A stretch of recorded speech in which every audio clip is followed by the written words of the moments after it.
আমরা একটি নয়া জামানা পেয়েছি ইসলামের। যখন সারা পৃথিবীতে ইসলাম ছাড়া আর কোনো ধর্মই থাকবে না। লিয়ুযহিরাহু আলাদ-দীনি কুল্লিহি ওয়ালাউ কারিহাল মুশরিকুন।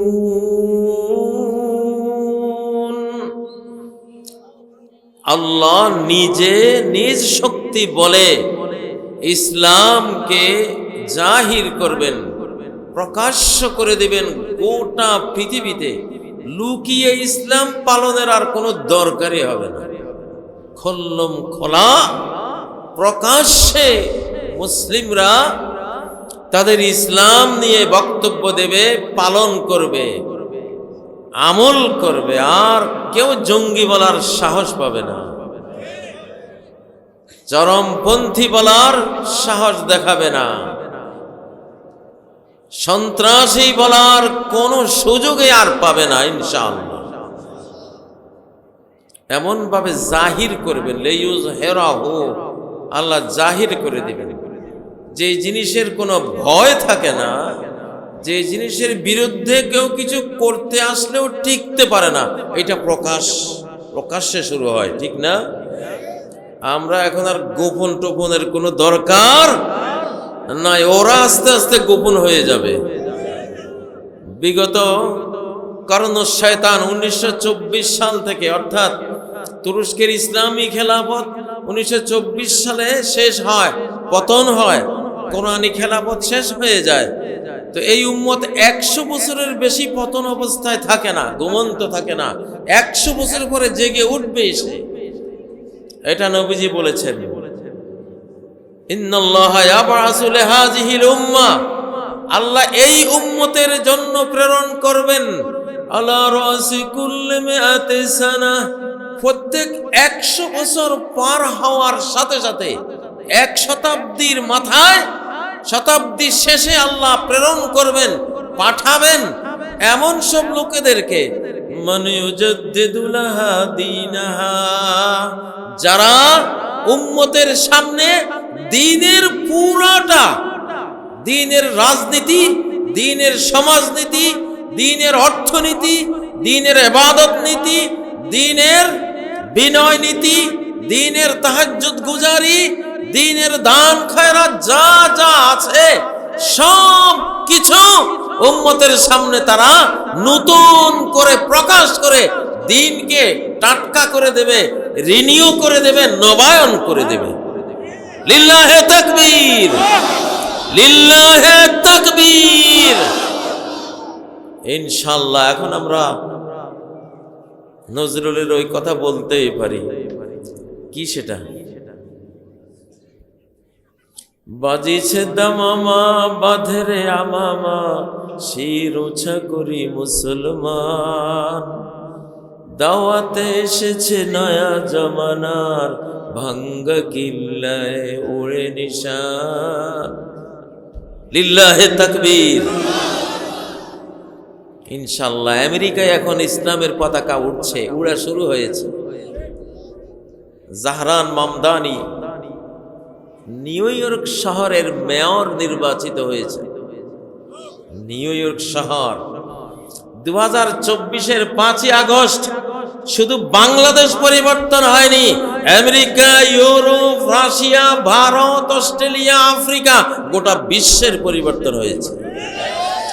শুধু একটি ফ্যাসিবাদের পরিবর্তন হয়নি, 15 বছরের নির্যাতনের পরিবর্তন হয়নি, গোটা শতাব্দীর পরিবর্তন হয়েছে। আগামী 100 বছর যত দিন মুসলিম থাকবে এই পৃথিবীতে, মুসলিমদেরকে আর কেউ পরাজিত করতে পারবে না ইনশাআল্লাহ।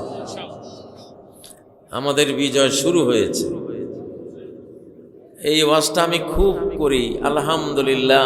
গতকাল পরশুর ভোটে দেখলাম এক অকল্পনীয় ব্যাপার ঘটলো, যে নিউ ইয়র্ক শহর আমেরিকার সবচেয়ে বড় পুঁজিপতিদের শহর, গোটা বাংলাদেশের বাজেটে যেই কত লক্ষ টাকা এক বছরে পাস করা হয়, আমাদের সারা বাংলাদেশের জাতীয় বাজেটের চেয়ে এক নিউ ইয়র্ক শহরের বাজেটের পরিমাণ 6 গুণ বেশি। অর্থাৎ আমাদের বাংলাদেশের 20 কোটি লোকের জন্য যদি বাজেট হয় 5 লক্ষ কোটি টাকা, তাহলে এটার 6 গুণ দেন, 5 6 কত, 30। এক নিউ ইয়র্ক শহরের ক্যাপিটাল পুঁজির পরিমাণ হলো 30 লক্ষ কোটি টাকা। ওদের একটা শহরে আমাদের একটা রাষ্ট্রের 6 গুণ বেশি ক্ষমতা, অর্থনৈতিক ক্ষমতা রাখে। সেই শহরে, সেই নিউ ইয়র্ক শহরে যেখানে সারা বিশ্ব যারা চালায় ডিপ স্টেট, সেখানে পুঁজিবাদের সমস্ত বড় বড় স্টক মার্কেট সেখানে, সেইখানে ট্রাম্পের চরম বিরোধিতা সত্ত্বেও পাশ করলো কে? একজন মুসলমান। কোন মুসলমান? যে বলেছে প্রধানমন্ত্রী নেতানিয়াহু যদি এই নিউ ইয়র্ক শহরে আসে আমি তাকে গ্রেফতার করব। লিল্লাহে তাকবীর, লিল্লাহে তাকবীর। দাওয়াতে এসেছে নয়া জামানার, ভাঙ্গা কিল্লায় ওড়ে নিশান। এটা নয়া জামানা। আমি এই জন্য বললাম, আমি কাজী ইব্রাহিম 24-এর আগে একরকম ছিলাম, 24-এর পরে আমি আর আগেরটা নাই। আমি এখন নতুন নতুন ওয়াজ করি কোরআনকে, কোরআনের তাফসীরকে এই যুগের সাথে কোরআন প্রত্যেক শতাব্দীর ওয়াজ নিজের ভিতরে করে রেখেছে। আল্লাহু আকবার। কোন শতাব্দীতে কি লাগবে সেই শতাব্দীর নতুন সকল ওয়াজ, সকল বক্তব্য, সকল ইতিহাস, সকল বিধিবিধান, সকল সংবাদ, ইনফরমেশন কোরআন তার ভিতরে বলে রেখেছে। আল্লাহু আকবার, আল্লাহু আকবার।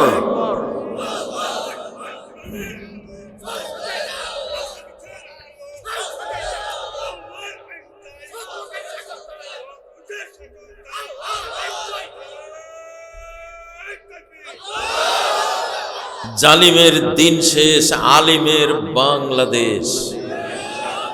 জালিমের দিন শেষ, আলিমের বাংলাদেশ। জালিমের দিন শেষ, আলেমের 7 মহাদেশ। জালিমের দিন শেষ, আলেমের 7 মহাদেশ। ইনশাআল্লাহ সেই 24-এর 5ই আগস্ট 7 মহাদেশের পরিবর্তন সূচিত হয়েছে। দেখবেন আস্তে আস্তে আস্তে আস্তে দেখবেন 10-15 বছরের মধ্যে ক্লিয়ার বুঝবেন। আমি এখন থেকে বুঝতেছি, কারণ আমি প্রতি 7 দিনে আল্লাহর কোরআন রিভাইজ করি। আমি 36 দিনের হাফেজ। 40 বছর আমি বুখারী, মুসলিম, তিরমিজি, নাসাই, আবু দাউদ, ইবনে মাজাহ, আলবানির সিলসিলা সাহিহা এগুলি পড়িয়েছি। 40টা বছর, 40 বছরের শিক্ষকতা করেছি হাদিসের উপরে। আর কোরআন, এখন কোরআনকে আমি রিভাইজে নিয়েছি আলহামদুলিল্লাহ।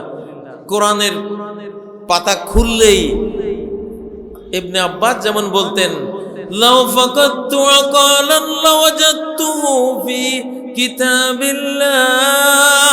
আমার একটা উটের রশি যদি কোথাও পড়ে যায়, হারিয়ে যায়, আমি রাস্তায় সেই উটের রশি খুঁজতে যাব না, আমি কোরআনের পৃষ্ঠা খুলব।